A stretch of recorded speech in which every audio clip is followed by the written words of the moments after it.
Oui, marcher,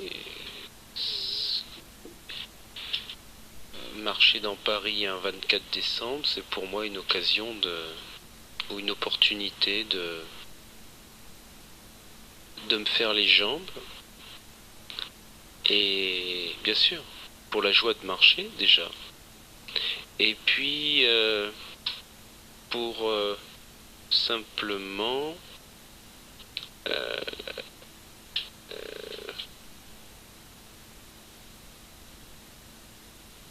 rappeler que la vie est tout simplement inattendue et que des êtres humains peuvent un jour de 24 décembre comme ça, alors que tout le monde va faire des cadeaux, eh bien marcher marcher dans la rue, marcher dans la rue, marcher, et puis comme je le fais toujours d'ailleurs, dialoguer avec tout ce qui est devant moi. Mais le dialogue que tu soumets là actuellement n'est pas du tout un cadeau, puisque comment dire ça change totalement les habitudes. Ta façon de répondre, Oui. de ne pas répondre, je dirais. Ce qui est beau bouleverse tout. Donc, oui, c'est le poil à gratter. Le cadeau. Le poil à gratter. Le Père Noël cette année, eh bien, a amené du poil à gratter dans les chaussures. En fait, si regardons bien, on regarde la télévision, regardons bien, on regarde la rue, regardons bien, on regarde son frigidaire, regardons bien, on regarde son assiette, regardons. Alors regardons que circuler, il n'y a rien à voir. Mais circuler, il n'y a rien à voir. Le Tour de France, il passe toujours par là.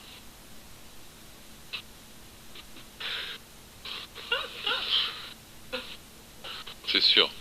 C'est sûr.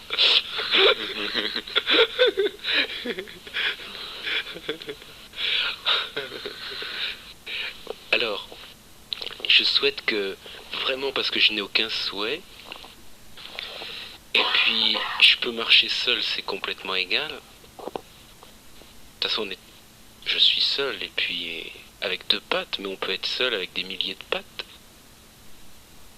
Qui sait si c'est pas formidable d'être tout seul avec des milliers de pattes, au moins on peut se serrer les mains.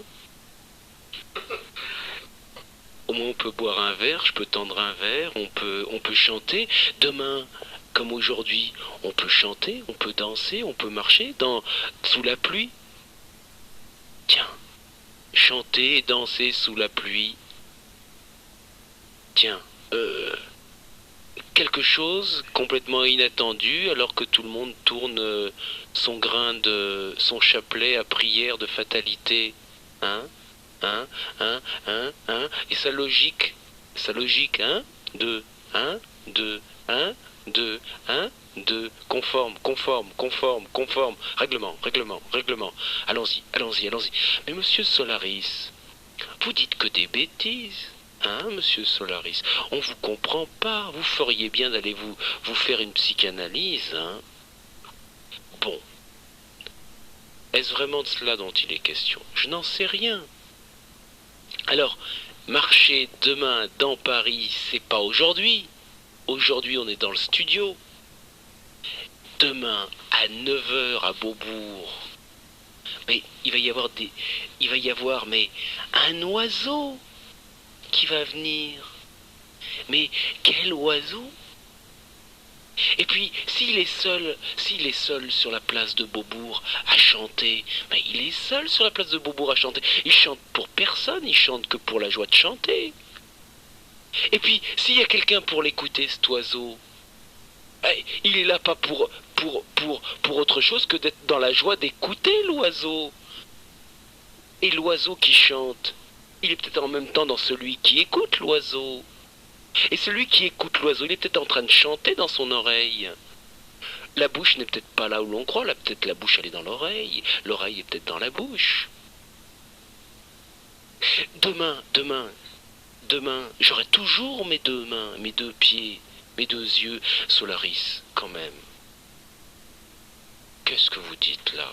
Ne délirez-vous pas? Oui. Il faut que tu sois rentable. Il faut que tu sois efficace. T'as pas encore compris ça?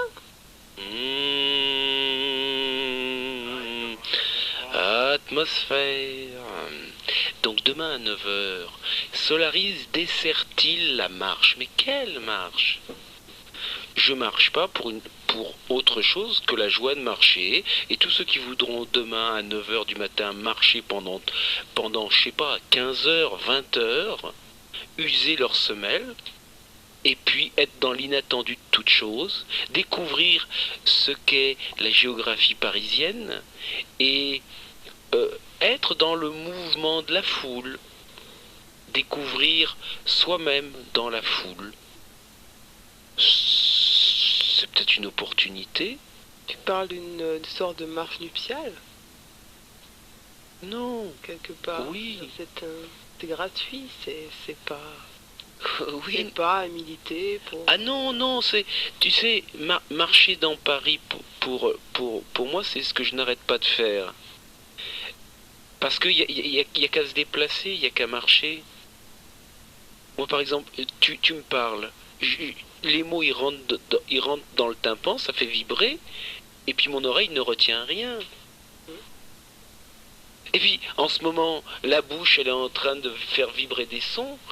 Mais les mots, bon, ça vibre. Et puis ça passe, tout passe. Tout passe. Alors,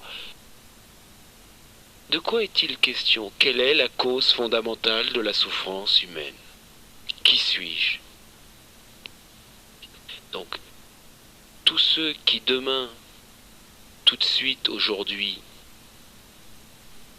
ont le goût de se poser la question, sans s'en faire, sans vraiment se la poser. Et puis ceux qui veulent se poser la question sans se la poser en faisant la fête et en mettant à bas la défaite, alors peut-être entendront-ils que mes jeux de mots ne sont que des jeux de dénonciation du jeu. La stratégie. Déroutant. Mais vous vous déroutez vous-même, vous parlez pour vous-même. Exact, monsieur, vous avez raison. Oui, mais je vous dis, monsieur, que quand je vous ai entendu l'autre soir, vous disiez que des bêtises. Monsieur, c'est vous qui l'avez entendu. Vous avez entendu des bêtises, je ne vous le fais pas dire. Oui, mais monsieur Solaris, je vous ai écouté l'autre jour à la télévision et on a cru quand même que vous foutiez de la gueule du monde. Écoutez, madame, il va sans dire que c'est vous qui le dites.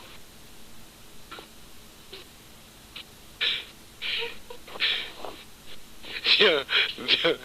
Bon, maintenant passons à une autre fréquence. Non mais, souplesse.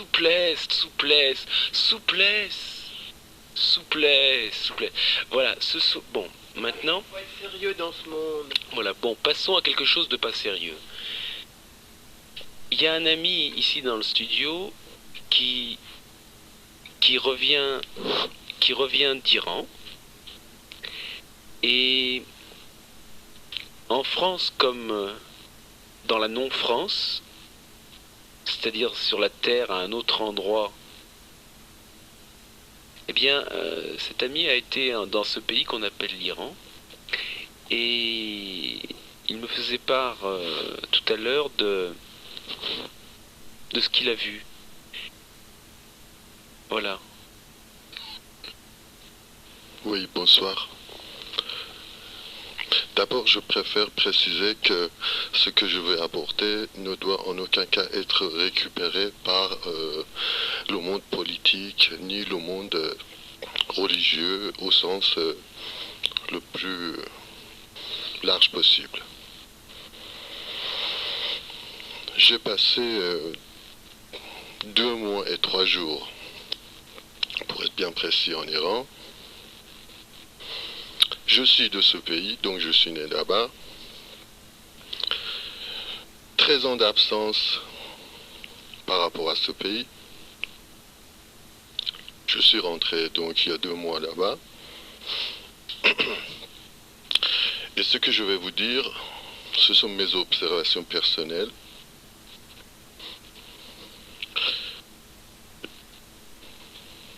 Tout à fait objectives.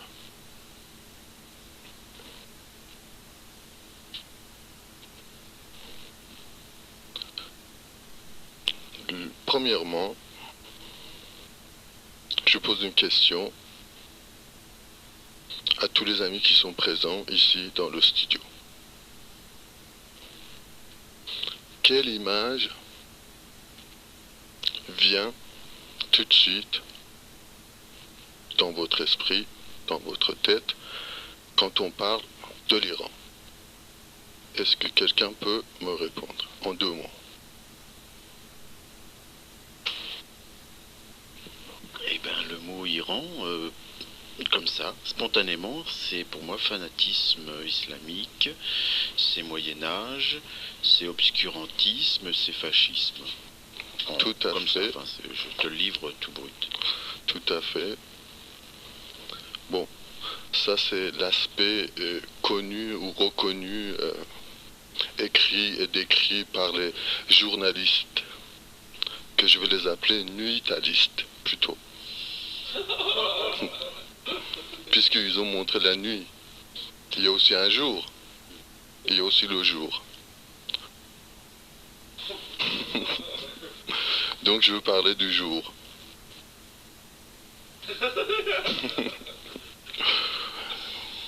Mais je reviens sur ce que j'ai dit. En aucun cas, mes propos ne doivent être récupérés. En aucun cas, tes propos doivent être récupérés. Tu sais, on peut contraindre personne à être dans un mouvement récupérateur. Et d'ailleurs, Donc, tu sais... bon. Vois-tu? Bon. La première chose qui m'a donc choqué, ou si vous voulez, qui m'a surpris, c'est que, à ma connaissance, le seul gouvernement actuellement dans le monde qui a annoncé officiellement l'apparition imminente donc de l'imam du temps pour les musulmans, qui est équivalent du Christ pour les chrétiens ou de Maître Yap pour les bouddhistes, ça m'a choqué. Le seul État, gouvernement dans le monde qui a annoncé officiellement cette apparition, cette venue. C'est quand même quelque chose. On peut en discuter par la suite. Ensuite, deuxièmement, dès mon arrivée dans la capitale, d'une façon très courante, générale, visible, à la portée de tous, il y a des écrits sur les murs et les portes de la cité. En plus, c'est une expression dans ma langue. Qu'est-ce que nous disaient ou qu'est-ce que nous disent ces écrits sur les murs, les portes de la cité, de la capitale, en Iran? J'en ai relevé quelques exemples. La lumière est descendue sur ce pays. Reconnaissez-la, aimez-la, appréciez-la. Un deuxième exemple. Sortez de ce monde ou du monde avant que vous soyez mort.